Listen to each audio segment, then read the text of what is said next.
नमस्कार दोस्तों, हमारे चैनल ज़ील इमिग्रेशन में आपका स्वागत है। हम उम्मीद करते हैं कि आप सभी अच्छे होंगे और खुशहाल जीवन जी रहे होंगे। आज के इस वीडियो में हम 2025 में ग्रीन कार्ड और यूएस इमिग्रेशन से जुड़ी कुछ इंपॉर्टेंट चेंजेस के बारे में बात करेंगे।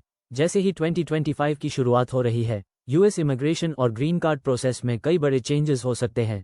इन चेंजेस का असर न सिर्फ इमिग्रेंट्स पर पड़ेगा, बल्कि पूरी इमिग्रेशन सिस्टम की दिशा भी बदल सकती है। फॉर्मर प्रेसिडेंट डोनाल्ड ट्रंप के लीडरशिप में कई स्ट्रिक्ट रेगुलेशंस लागू हो सकते हैं, जिनसे इमिग्रेशन प्रोसेस में ट्रांसपेरेंसी और एफिशिएंसी पर असर पड़ सकता है। इन नए रूल्स के चलते इमिग्रेंट्स को ज़्यादा स्क्रूटनी का सामना करना पड़ सकता है, जिससे उनका एप्लीकेशन प्रोसेस स्लो हो सकता है। साथ ही प्रोसेसिंग टाइम में भी काफ़ी डिलेज हो सकते हैं और ये नया सिस्टम कुछ लोगों के लिए परेशानी का कारण बन सकता है। यूएस इमिग्रेशन में इन चेंजेस का डायरेक्ट असर उनके लाइफ पर पड़ेगा जो ग्रीन कार्ड पाने का सपना देख रहे हैं, और ये ध्यान में रखते हुए हमें इन अपडेट्स के बारे में पूरी इन्फॉर्मेशन रखना बहुत ज़रूरी है। इस वीडियो में हम इन बदलते हुए रूल्स और प्रोसेस को समझेंगे, ताकि आप भी इन चेंजेस के बारे में फुली अवेयर हों और आगे की प्लानिंग में कोई कमी न हो। अगर आप इस टॉपिक में इंटरेस्टेड हैं, तो प्लीज़ वीडियो को पूरा देखें ताकि आपको पूरी इन्फॉर्मेशन मिल सके और आप कोई भी इंपॉर्टेंट स्टेप न छोड़ें। 2025 के साथ ये समय है कि हम यूएस इमिग्रेशन के फ्यूचर पर नज़र डालें, खासकर आने वाली प्रेसिडेंशियल एडमिनिस्ट्रेशन और उनकी पॉलिसीज़ के कॉन्टेक्स्ट में। एक नया ईयर कुछ अनसर्टेनिटीज़ लेकर आता है, और यूएस इमिग्रेशन के मामले में ये अनसर्टेनिटीज़ और भी बढ़ जाती हैं, खासकर जब हम डोनाल्ड ट्रंप की बात करते हैं, जो 20 जनवरी को ऑफिस में वापस आ रहे हैं।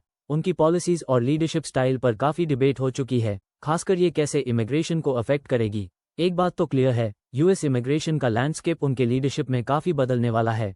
ट्रंप के प्रेसिडेंसी के दौरान कई स्ट्रिक्ट रूल्स और रेगुलेशंस लागू हुए थे, जो इमिग्रेंट्स के लिए चैलेंजेस लेकर आए थे। अब जब वह वापस आ रहे हैं, तो इस बात की संभावना है कि वह फिर से अपने पुराने इमिग्रेशन पॉलिसीज़ को लागू कर सकते हैं, जिससे ग्रीन कार्ड और वर्क वीज़ास अप्रूव करने की प्रोसेस और कठिन हो सकती है। इसके अलावा उनके लीडरशिप स्टाइल का भी असर पड़ेगा कि कैसे यूएस इमिग्रेशन सिस्टम को और किस तरह से रिस्ट्रक्चर किया जाएगा। इससे ये भी हो सकता है कि कुछ इमिग्रेशन पाथवेज को बंद कर दिया जाए या फिर उनको फिर से स्ट्रिक्टर बना दिया जाए। अगर आप यूएस इमिग्रेशन के बारे में सोच रहे हैं, तो इस नए ईयर में होने वाली इन चेंजेस को ध्यान में रखना बहुत ज़रूरी होगा, ताकि आप सही समय पर सही डिसीजन ले सकें। हमें ये भी समझना होगा कि डोनाल्ड ट्रंप की वापसी के साथ इमिग्रेशन पॉलिसीज़ में कई बदलाव हो सकते हैं, जो कि इमिग्रेंट कम्युनिटीज़ के लिए बड़ी चुनौतियां पैदा कर सकते हैं। Donald Trump's policies and immigration. हम पहले भी देख चुके हैं कि ट्रंप के पहले टर्म के दौरान इमिग्रेशन पर काफ़ी हार्ड स्टांस लिया गया था, और उनके एडमिनिस्ट्रेशन की पॉलिसी मोस्टली एंटी इमिग्रेशन रही है। वे हमेशा अमेरिकन बॉर्डर्स पर टाइट कंट्रोल की बात करते हैं, और खासकर उन लोगों के लिए जिन्होंने लीगल तरीके से यूएस में आने की कोशिश की है, उनके लिए रेस्ट्रिक्शंस और भी कड़ी हो सकती हैं। ट्रंप की गवर्नमेंट में एक दिन वे इमिग्रेशन को लिमिट करने का प्रॉमिस कर सकते हैं, और अगले दिन वो ऐसी पॉलिसीज़ इंट्रोड्यूस कर सकते हैं जो पहले की पॉलिसीज़ से बिल्कुल ऑपोजिट हों। इस टाइप की अनप्रेडिक्टेबिलिटी उनके एडमिनिस्ट्रेशन में एक कॉमन बात रही है। ये अनप्रेडिक्टेबिलिटी इमिग्रेंट्स के लिए बड़ी चिंता का कारण रही है, क्योंकि किसी भी वक्त एक नया पॉलिसी चेंज आ सकता है जो उनकी इमिग्रेशन प्लान्स को अफेक्ट कर सकता है। ट्रंप के पहले टर्म के दौरान हमने देखा कि उनके द्वारा लागू की गई कई पॉलिसीज़, जैसे कि travel bans, DACA, deferred action for childhood arrivals और फैमिली सेपरेशन पॉलिसीज़, ने बहुत सारे इमिग्रेंट्स की जिंदगी में प्रॉब्लम्स पैदा की थीं। अब जब वह फिर से ऑफिस में आ रहे हैं, तो इस बात की संभावना है कि वह फिर से कुछ ऐसे ही कठोर कदम उठा सकते हैं, जिससे इमिग्रेशन सिस्टम और भी कठिन हो सकता है। उनकी पॉलिसी अप्रोच में हमेशा ये देखने को मिलता है कि वे लीगल इमिग्रेंट्स के लिए भी नियमों को और कठिन बना सकते हैं, जिससे प्रोसेस और भी जटिल हो सकती है। ट्रंप के एडमिनिस्ट्रेशन की पॉलिसी में अक्सर ऐसी अनप्रेडिक्टेबिलिटी रही है, जो कभी पॉजिटिव तो कभी नेगेटिव बदलाव लेकर आती है।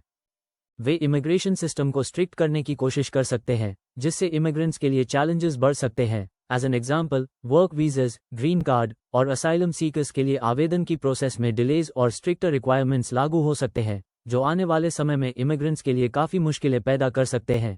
ये स्थिति किसी भी इमिग्रेंट के लिए कन्फ्यूजन पैदा कर सकती है, क्योंकि कभी ये लगता है कि इमिग्रेशन पॉलिसीज़ में कुछ राहत दी जा रही है, तो कभी ये लगता है कि पॉलिसीज़ और भी सख्त हो रही हैं। ट्रंप की वापसी के साथ हमें ये समझना होगा कि उनके एडमिनिस्ट्रेशन की पॉलिसीज़ में अनप्रेडिक्टेबल चेंजेस आ सकते हैं, और इसका सीधा असर यूएस इमिग्रेशन सिस्टम पर पड़ेगा। इस अनप्रेडिक्टेबिलिटी को देखते हुए जो लोग यूएस में सेटल होने का सपना देख रहे हैं, उन्हें पूरी इन्फॉर्मेशन और तैयारी के साथ आगे बढ़ने की ज़रूरत होगी, ताकि वे किसी भी बदलाव के लिए तैयार रह सकें। Elon Musk and immigration policy. एक और बात जो ट्रंप के इमिग्रेशन पॉलिसीज़ को अफेक्ट कर सकती है, वो है उनका एलोन मस्क के साथ रिलेशनशिप। मस्क, जो कि इमिग्रेशन के स्ट्रॉन्ग सपोर्टर माने जाते हैं, हाईली स्किल्ड वर्कर्स के लिए शायद ट्रंप की पॉलिसीज पर कुछ इन्फ्लुएंस डाल सकते हैं। मस्क ने हमेशा ये एडवोकेट किया है कि यूएस में हाईली स्किल्ड प्रोफेशनल्स, खासकर टेक इंडस्ट्री में, को अट्रैक्ट किया जाए ताकि इनोवेशन और ग्रोथ को बढ़ावा मिल सके। वे हमेशा इस बात पर जोर देते रहे हैं कि यूएस को ऐसे इमिग्रेंट्स की जरूरत है जो नए आइडियाज़ और टेक्नोलॉजीज के साथ कंट्री को आगे बढ़ा सकें। मस्क ने खुद भी इमिग्रेंट होने के नाते इस विषय पर कई बार अपनी राय दी है और वह मानते हैं कि स्किल्ड इमिग्रेशन को बढ़ावा देने से यूएस की इकोनॉमी और कंपेटिटिव एडवांटेज को फायदा होगा। हालांकि ये चेंज पूरी तरह से कॉन्ट्रडिक्टरी होगा, क्योंकि ट्रंप के इनर सर्कल में ऐसे लोग हैं जो इमिग्रेशन के खिलाफ हैं और उनके लिए ये मुद्दा बहुत सेंसिटिव है। ट्रंप का ट्रेडिशनल व्यू इमिग्रेशन को लिमिट करने का रहा है, खासकर लो स्किल्ड वर्कर्स के लिए। मस्क का नजरिया पूरी तरह से अलग है, क्योंकि वह मानते हैं कि हाईली स्किल्ड प्रोफेशनल्स से यूएस को फायदा होगा और इससे कंट्री की टेक्नोलॉजिकल और इकोनॉमिक ग्रोथ को बढ़ावा मिलेगा। मस्क के साथ ट्रंप के रिलेशनशिप में कभी भी एक बड़ा कॉन्ट्रास्ट रहा है, खासकर जब बात इमिग्रेशन की आती है। ट्रंप ने हमेशा कहा है कि इमिग्रेशन पर कड़ा रेस्ट्रिक्शन रखना चाहिए, जबकि मस्क का कहना है कि अगर यूएस को आगे बढ़ाना है तो उसे ओपन इमिग्रेशन पॉलिसीज की जरूरत है। अब जब ट्रंप फिर से ऑफिस में लौट रहे हैं तो ये देखना दिलचस्प होगा कि उनका और मस्क का रिलेशनशिप किस दिशा में जाएगा और क्या मस्क की इमिग्रेशन पॉलिसीज पर इन्फ्लुएंस डालने की कोशिश सफल होगी या नहीं। अगर ट्रंप मस्क के विचारों को कुछ हद तक अपनाते हैं तो ये यूएस में हाईली स्किल्ड वर्कर्स के लिए नए अपॉर्चुनिटीज खोल सकता है, लेकिन अगर वह अपने पुराने स्टांस पर कायम रहते हैं तो ये इमिग्रेशन सिस्टम को और भी कड़ा बना सकता है। इन दोनों की थिंकिंग में जो फर्क है वह आने वाले वक्त में यूएस इमिग्रेशन पॉलिसीज को अफेक्ट कर सकता है और ये इमिग्रेंट्स के लिए एक बड़ा टर्निंग पॉइंट साबित हो सकता है। Non green card immigration process. अब हम बात करते हैं non green card immigration processes की, जिनमें चेंजेस आने की ज़्यादा संभावना है। इनमें सबसे बड़ा खतरा उन लोगों के लिए हो सकता है जिनके पास लीगल स्टेटस नहीं है या जिनके वीज़ा एक्सपायर्ड हो चुके हैं। ट्रंप ने हमेशा इलीगल इमिग्रेशन और अनडॉक्यूमेंटेड इमिग्रेंट्स के खिलाफ स्ट्रिक्ट अप्रोच अपनाई है। उनके एडमिनिस्ट्रेशन के तहत इस तरह के इमिग्रेंट्स को जल्दी डिपोर्ट किया जा सकता है। इस अप्रोच का सबसे बड़ा असर उन लोगों पर होगा जो कंट्री में बिना प्रॉपर डॉक्यूमेंटेशन के रह रहे हैं या जिन्होंने वीज़ा के टर्म्स को वायलेट किया है।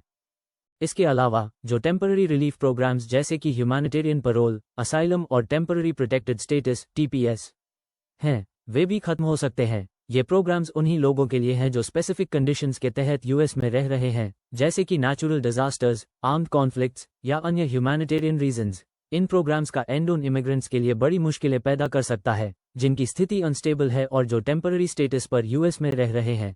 ट्रंप के पॉलिसीज के तहत ऐसे इंडिविजुअल्स के लिए कंट्री छोड़ने का प्रेशर और भी बढ़ सकता है और उन्हें डिपोर्टेशन का खतरा हो सकता है। उनका ध्यान हमेशा बॉर्डर सिक्योरिटी और इलीगल इमिग्रेशन को रोकने पर रहा है, और इस दौरान उनके द्वारा लागू किए गए कई कठोर कदमों के कारण कई इमिग्रेंट्स के लिए सेफ्टी और स्टेबिलिटी की फीलिंग कम हो गई थी। अगर ट्रंप फिर से ऑफिस में लौटते हैं तो हमें ये उम्मीद करनी चाहिए कि non green card immigration processes पर और भी स्ट्रिक्ट रूल्स लागू हो सकते हैं। ऐसे इमिग्रेंट्स के लिए जो टेम्पररी रिलीफ प्रोग्राम्स पर निर्भर हैं, उनके लिए ये टाइम और भी डिफिकल्ट हो सकता है और उन्हें जल्दी डिपोर्टेशन का सामना करना पड़ सकता है। ये उन लोगों के लिए एक बड़ा रिस्क साबित हो सकता है जो बिना प्रॉपर डॉक्यूमेंटेशन के यूएस में रह रहे हैं और जो टेम्पररी प्रोटेक्शंस पर डिपेंड हैं।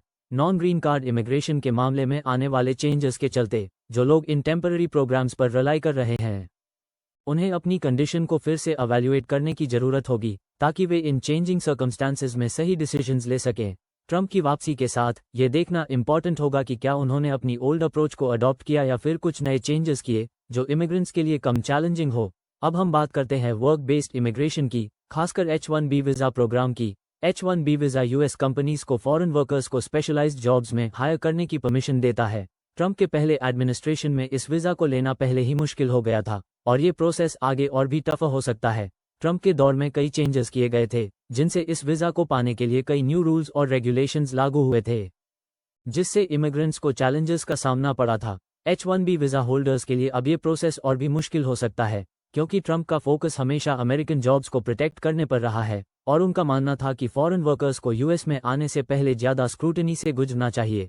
इसका असर केवल H-1B वीज़ा होल्डर्स पर नहीं बल्कि उनके फैमिलीज पर भी पड़ेगा। अगर ट्रंप फिर से ऑफिस में लौटते हैं तो ये हो सकता है कि H-1B वीज़ा और H-4 EAD प्रोग्राम के लिए स्ट्रिक्ट पॉलिसीज लागू की जाएं, जिससे इन वीज़ा प्रोग्राम्स को लेना और भी कठिन हो सकता है। ये उन लोगों के लिए बड़ी चैलेंज हो सकती है जो यूएस में काम करने का सपना देखते हैं, खासकर टेक इंडस्ट्री में। इन चेंजेस के साथ जो लोग वर्क बेस्ड इमिग्रेशन प्रोसेस पर डिपेंड कर रहे हैं, उन्हें अपनी फ्यूचर प्लान्स को केयरफुली सोचने की जरूरत होगी। ट्रंप की वापसी के साथ इमिग्रेशन पॉलिसीज में और भी चेंजेस आ सकते हैं और ये उन लोगों के लिए खासकर मुश्किल हो सकता है जो वर्क बेस्ड वीज़ा प्रोग्राम्स पर रिलाई करते हैं। ग्रीन कार्ड प्रोसेस और बढ़ी हुई स्क्रूटनी। अब हम ग्रीन कार्ड प्रोसेस की बात करते हैं, जो इमिग्रेशन का मेन फोकस होती है। जो लोग एम्प्लॉयमेंट बेस्ड ग्रीन कार्ड जैसे EB-1A और EB-2 के लिए अप्लाई करते हैं, उनके लिए इंक्रीज्ड स्क्रूटनी हो सकती है, खासकर I-140 पिटिशन के दौरान। I-140 ग्रीन कार्ड प्रोसेस का सबसे चैलेंजिंग पार्ट होता है और ये ट्रंप के एडमिनिस्ट्रेशन में और भी टफ हो सकता है। अगर आप साइबर सिक्योरिटी और आर्टिफिशियल इंटेलिजेंस जैसे फील्ड्स में हैं तो शायद आपको कुछ रिलीफ मिल सकती है, लेकिन अन्य फील्ड्स में स्ट्रिक्ट रिक्वायरमेंट्स हो सकती हैं। ट्रंप का हमेशा ये फोकस रहा है कि इमिग्रेशन प्रोसेस में और भी कड़ी जांच होनी चाहिए, ताकि केवल वो लोग एलिजिबल हो जिन्हें सही तरीके से सिलेक्टेड किया गया है। इसके कारण जो लोग ग्रीन कार्ड के लिए अप्लाई कर रहे हैं, उन्हें ज़्यादा स्क्रूटनी का सामना करना पड़ सकता है। इसलिए जो लोग ग्रीन कार्ड के लिए अप्लाई कर रहे हैं, उन्हें पूरी इन्फॉर्मेशन और सही डॉक्यूमेंट्स के साथ इस प्रोसेस में शामिल होना होगा, ताकि वे किसी भी बदलाव से बच सकें और प्रोसेस में कोई प्रॉब्लम ना आए। ग्रीन कार्ड और वर्क वीज़ा से जुड़ी प्रॉब्लम्स के अलावा नेचुरलाइजेशन प्रोसेस में भी कुछ चैलेंजेस हो सकते हैं। जो लोग ग्रीन कार्ड होल्डिंग के बाद 5 साल तक यूएस में रहते हैं, वे सिटीजनशिप के लिए अप्लाई कर सकते हैं। हालांकि ट्रंप के लीडरशिप में हम देख सकते हैं कि सिटीजनशिप के लिए ज़्यादा स्क्रूटनी हो सकती है। ट्रंप हमेशा इमिग्रेशन प्रोसेस में कड़ी जांच की बात करते रहे हैं और इसका असर सिटीजनशिप प्रोसेस पर भी हो सकता है। ऐसे में जो लोग नेचुरलाइजेशन के लिए अप्लाई कर रहे हैं, उन्हें पहले से ज़्यादा स्क्रूटनी का सामना करना पड़ सकता है, जिससे ये प्रोसेस पहले से ज़्यादा मुश्किल हो सकता है। इसके अलावा एक ब्रॉडर ग्रीन कार्ड रिफॉर्म की पॉसिबिलिटी भी जताई जा रही है, लेकिन इसके लिए कांग्रेशनल अप्रूवल की ज़रूरत होगी। यदि ट्रंप फिर से ऑफिस में लौटते हैं तो ये हो सकता है कि ग्रीन कार्ड रिफॉर्म के लिए कुछ नए रूल्स लागू किए जाएं, लेकिन ये अप्रूवल प्रोसेस में काफ़ी टाइम और कॉम्प्लिकेशंस का कारण बन सकता है। अगर रिफॉर्म होता है तो इससे यूएस में परमानेंट सेटलमेंट के रास्ते पर कुछ नई प्रॉब्लम्स आ सकती हैं और ये उन लोगों के लिए परेशानी पैदा कर सकता है जो सिटीजनशिप हासिल करने के लिए वेटिंग हैं। इसलिए जो लोग यूएस में सेटल होने का सोच रहे हैं, उन्हें नेचुरलाइजेशन और ग्रीन कार्ड रिफॉर्म्स के बारे में पूरी इन्फॉर्मेशन रखना बेहद ज़रूरी है, ताकि वे आने वाले चेंजेस के लिए तैयार रह सकें और सही टाइम पर सही डिसीजंस ले सकें। Immigration fees and the green card lottery 2025 में इमिग्रेशन फीस बढ़ने का खतरा हो सकता है। हाल ही में बाइडेन एडमिनिस्ट्रेशन ने USCIS प्रोसेसेस के लिए फीस में काफ़ी हाइक की है और ऐसा लगता है कि रिपब्लिकन्स इस फीस में और इंक्रीज करने की कोशिश कर सकते हैं। अगर फीस और बढ़ती है तो ये उन लोगों के लिए एक फाइनेंशियल बर्डन बन सकता है जो इमिग्रेशन प्रोसेस में शामिल हो रहे हैं। बढ़ी हुई फीस से इमिग्रेंट्स के लिए वीज़ा और ग्रीन कार्ड लेना और भी महंगा हो सकता है, जिससे उनका प्लान्स अफेक्ट हो सकते हैं। इसके अलावा डाइवर्सिटी वीज़ा लॉटरी, जो अंडर रिप्रेजेंटेड कंट्रीज से लोगों को ग्रीन कार्ड पाने का मौका देती है, उसे भी खत्म किया जा सकता है। ये लॉटरी उन देशों के लोगों के लिए एक बड़ा मौका होती है जहां इमिग्रेशन रेट कम है। ट्रंप के पॉलिसीज़ में हम पहले भी देख चुके हैं कि उन्होंने इस लॉटरी को बंद करने की कोशिश की थी और उनकी वापसी के साथ ये हो सकता है कि इस लॉटरी को खत्म कर दिया जाए। अगर ये प्रोग्राम बंद होता है तो बहुत से लोग जो इस लॉटरी के तहत ग्रीन कार्ड पाने का सपना देख रहे हैं, उनके लिए ये एक बड़ा सेटबैक हो सकता है। इन बदलावों के साथ जो लोग इमिग्रेशन प्रोसेस में हैं, उन्हें आने वाले खर्चों और बदलावों के लिए पूरी तरह से तैयार रहना होगा, ताकि वे अपनी प्लानिंग को सही से एडजस्ट कर सकें। अब हम बात करते हैं एक और इम्पॉर्टेंट इशू की, जिसे लेकर ट्रंप एडमिनिस्ट्रेशन काफ़ी सजग नज़र आ सकता है। यह है optional practical training OPT program. ये प्रोग्राम फॉरेन स्टूडेंट्स, खासकर इंडियन स्टूडेंट्स के लिए यूएस में काम करने का एक इम्पॉर्टेंट रास्ता है। ये प्रोग्राम स्टेम डिग्री होल्डर्स को 3 साल तक काम करने की परमिशन देता है और इसे कुछ लोग एक बैकडोर इमिग्रेशन रास्ता मानते हैं, जो यूएस जॉब मार्केट को अफेक्ट कर सकता है। ऑप्ट के तहत स्टूडेंट्स को यूएस में काम करने का मौका मिलता है, जिससे उनकी एजुकेशन के बाद उन्हें कुछ प्रैक्टिकल एक्सपीरियंस मिलता है। ऑप्ट प्रोग्राम की स्थिति में काफ़ी अनसर्टेनिटी है और ट्रंप एडमिनिस्ट्रेशन इसे बंद करने की कोशिश कर सकता है। हालांकि कुछ लोग इसे इंटरनेशनल टैलेंट को अट्रैक्ट करने के लिए ज़रूरी मानते हैं। अगर ये प्रोग्राम बंद होता है तो यूएस में हायर एजुकेशन करने वाले इंटरनेशनल स्टूडेंट्स के लिए कई दिक्कतें आ सकती हैं। इस प्रोग्राम के जरिए स्टूडेंट्स को अपने एकेडमिक नॉलेज को रियल वर्ल्ड एक्सपीरियंस के साथ जोड़ने का मौका मिलता है। इसके खत्म होने से उन्हें वर्क एक्सपीरियंस हासिल करने में प्रॉब्लम हो सकती है और इससे यूएस में आने वाले स्टूडेंट्स को नुकसान हो सकता है। इसके अलावा अगर ऑप्ट प्रोग्राम बंद किया जाता है तो ये यूएस के इकोनॉमी और जॉब मार्केट पर भी असर डाल सकता है, क्योंकि ये स्टूडेंट्स यूएस में कई इंडस्ट्रीज में इंपॉर्टेंट काम करते हैं। ट्रंप की लीडरशिप में हम देख सकते हैं कि वह इमिग्रेशन पॉलिसीज़ को और ज़्यादा स्ट्रिक्ट कर सकते हैं, जिससे इंटरनेशनल स्टूडेंट्स के लिए यूएस में अपॉर्चुनिटीज़ और भी कम हो सकती हैं। इसलिए जो स्टूडेंट्स यूएस में हायर एजुकेशन करने की सोच रहे हैं, उन्हें ऑप्ट प्रोग्राम में होने वाले चेंजेस के बारे में इंफॉर्मेशन रखनी चाहिए, ताकि वे अपने प्लान्स में कोई भी जरूरी बदलाव कर सकें।